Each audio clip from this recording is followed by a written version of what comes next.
சரிங்க மாஸ்டர் எப்படி இருக்கு? கோழிக்கறியை போட்டோம். சிக்கனை பொருளடி பஞ்சு மாதிரி வந்துருக்கு. கிராமத்து முறையில் இன்னைக்கு வந்து செட்டிநாடு சிக்கன் செய்ய போகிறோம். அதுவும் நான் செய்ய போகிறதில்ல, அம்மா தான் செய்ய போகிறாங்க.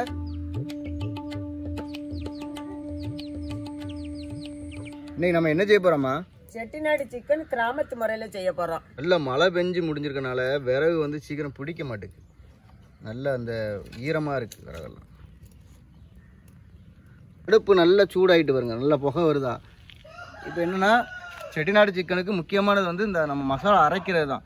இது வந்து பட்டை, கிராம்பு, ஏலக்காய், சின்ன ஜீரகம், பெரிய ஜீரகம், வத்தல், சின்ன வெங்காயம், இது எல்லாமே நல்லா வந்து அரைச்சி எடுத்து வச்சுக்கணும். சாந்து அரைச்சி வச்சுக்கணும். அதை வந்து வதக்கி அரைக்கணும். ஃபுல்லாக நல்லா இளம் சூட்டில் நல்லா வதக்கி எடுக்கணும். இந்த வறுத்தை எடுக்கும் பார்த்தீங்களா, இதுதான் செட்டிநாடு மசாலாவுக்கு வந்து கரெக்டான ஒரு ஃப்ளேவரை கொடுக்கும். இது வறுக்கச்சிலே வந்து கருவேப்பிலையை வந்து சேர்த்து வறுத்துக்கோங்க, அது நல்ல ஒரு வாசனை கொடுக்கும்.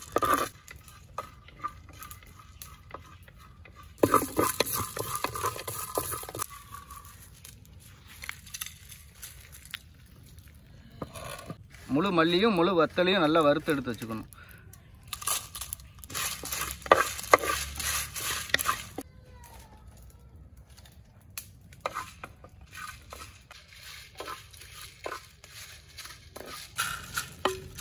அடுத்து நல்லா எண்ணெய் ஊற்றிக்கலாம். அதே சட்டியில் எண்ணெய் ஊற்றிட்டு சின்ன வெங்காயத்தையும் நம்ம திருவி வச்சுருக்க தேங்காயையும் நல்லா வறுத்து எடுத்து வச்சுக்கணும்.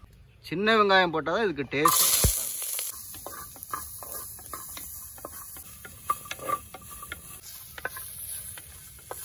வெங்காயம் நல்லா பொன்னிறமாக வறுத்து எடுக்கணும். என்னடா இவன் தனித்தனியாக வறுக்கானேன்னு சொல்லி பார்க்காங்க. தனித்தனியாக வறுத்தாதான் கரெக்டான பக்குவத்தில் எல்லாம் வரும். இல்லைனா ஒன்று வதங்கியிருக்கும், ஒன்று வதங்காமல் இருக்கும். அதனால் தனித்தனியாக வறுத்து எடுத்து வச்சா நல்லது.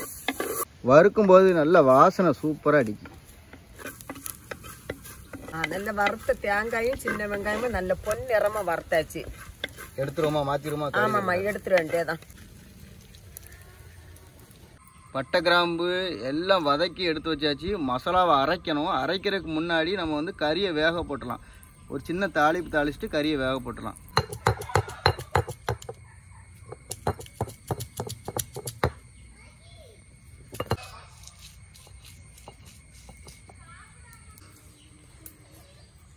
எல்லாம் சூடாயிட்டு அடுத்து நம்ம பட்டை, கிராம்பு போட்டுக்கலாம். போடுங்க. சின்ன வெங்காயம் போட்டோமா, இப்போ பெரிய வெங்காயம் போட்டுக்கலாம். பெரிய வெங்காயம் போட்டு காஞ்ச மிளகா கடந்தால் தான் அது ஒரு அந்த லுக்கே, அந்த செட்டிநாடு சிக்கனே வந்து ஃபுல்லாகும். காஞ்ச மிளகாவும் போட்டுக்கலாம். இஞ்சி பூண்டு சேர்த்துக்கலாம். நல்லா வதங்கிட்டு பார்த்தீங்களா, இஞ்சி பூண்டு சேர்த்துக்கலாம். தக்காளி போடுறதுக்கு முன்னாடி இஞ்சி பூண்டு சேர்த்துக்கணும். அதை கரெக்டாக கவனமாக பார்த்துக்கணும். இஞ்சி பூண்டு வாசனை நல்லா வந்து அடங்கின பிறகு தக்காளி சேர்த்துக்கலாம். சரிங்கம்மா. தக்காளி நம்ம வறுத்து அரைக்கிறதுக்கும் கருவேப்பிலை சேர்த்துக்கிட்டோம். இதுலேயும் கருவேப்பிலை சேர்த்துக்கிட்டோம். கருவேப்பிலை சேர்த்துக்கலாம், வாசனை நல்லாயிருக்கும். நல்லா சுத்தமாக கழுவி வச்சிருக்க கோழியை போட்டுடலாம். கோழிக்கறியை போட்டுடலாம். இப்போவே வாசனை நல்லாயிருக்கு. இனி மசாலா போடுறதுல இன்னும் கொஞ்சம் நல்லாயிருக்கும்ண்ணா. கறி நல்லா வதங்கிட்டு இப்போ நம்ம கொஞ்சம் தண்ணி ஊற்றி மூடி வச்சு வேக வச்சுருவோம். நம்ம வத்தல் வச்சு அரைச்சிருக்கோம், அதனால் வத்தப்பொடி சேர்க்கல. தேவைன்னா கொஞ்சோண்டு வத்தப்பொடி சேர்த்துக்கலாம். இப்போ நம்ம மஞ்சப்பொடி மட்டும் கொஞ்சம் சேர்த்துக்கிடுவோம். கொஞ்சம் உப்பு போட்டுக்கலாம். இப்போ பாருங்க, சீஃப் கெஸ்ட் வந்துட்டாங்க. இவ்வளோ நேரம் தூங்கிட்டு இருந்தாங்க, இப்போ வந்திருக்காங்க. செல்லக்குட்டி என்ன பண்ணிகிட்டு இருக்கோம்? மீமியா? அவனுக்கு எல்லாமே மீமி தான். இங்கே பாருங்க, பாட்டிக்கு எவ்வளோ அழகாக ஹெல்ப் பண்ணி கொடுக்காரு பாருங்க. கையில் பற்றாமல் தங்கம். நல்லா அரைச்சி எடுத்துடலாம். அம்மியில் வச்சு நம்ம வருத்தம்ல, அது எல்லாத்தையும் அரைச்சி எடுத்துடலாம்.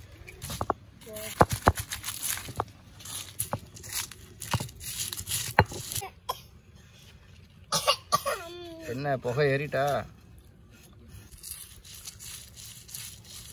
சரிங்க குட்டிமா, என்ன செய்றீங்க? இல்லை தள்ளி விட்டுறாத, விறகு எப்படி வைக்காம பாருங்க.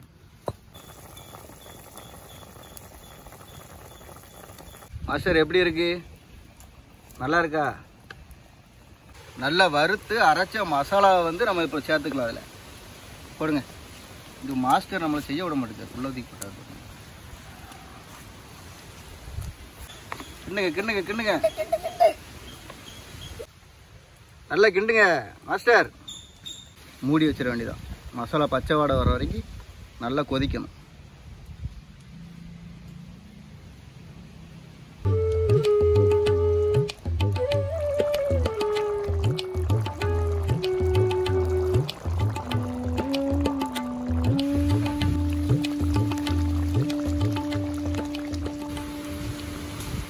செட்டிநாடு சிக்கன் ரெடி ஆகிட்டு சாப்பிட்றதுக்கு அம்மா எடுத்துகிட்டு இருக்காங்க. இன்றைக்கி ஒரு பிடி பிடிச்சிட வேண்டியதான்.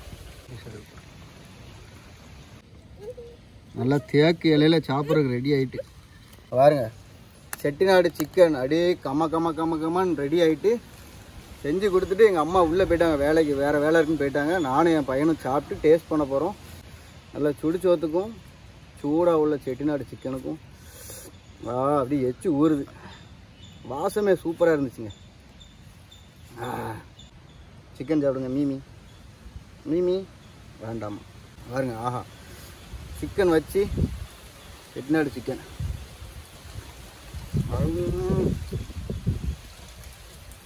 அம்மா செஞ்ச செட்டிநாடு சிக்கன் எப்படிமா இருக்கு? சூப்பரா இருக்கு. நல்லா வறுத்து அரைச்சது தான் அதுல ஹைலைட்டு. இந்த ஒரு ஆள் இப்போதான் நல்லா வயிறு முட்டை சாப்பிட்டு வந்துடுறாரு, அதனால சாப்பிட மாட்டேங்காரு. சூப்பரா இருக்கு. வறுத்து அரைச்சாங்க பார்த்தீங்களா, அதான் ஹைலைட். ஆஹா,